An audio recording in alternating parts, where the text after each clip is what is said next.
पंतप्रधान मोदींच्या नाशिक दौऱ्यावरती आता अमोल कोल्हेंनी टीका केलेली आहे।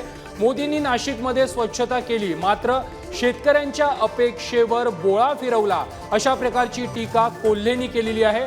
शेतकऱ्यांना कोणताच दिलासा पंतप्रधानांनी नाशिक दौऱ्यात दिला नाही, असं देखील कोल्हे म्हणाले। सत्यशील दादांनी त्यांच्या भाषणामध्ये कांद्याच्या प्रश्नाचा उल्लेख केला, दुधाच्या प्रश्नाचा उल्लेख केला।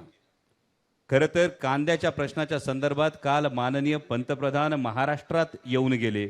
माननीय पंतप्रधानांकडून फार मोठी अपेक्षा होती, विशेषतः काळाराम मंदिरामध्ये माननीय पंतप्रधान महोदयांनी स्वच्छतेचा संदेश दिला, मॉप करून स्वच्छतेचा संदेश दिला।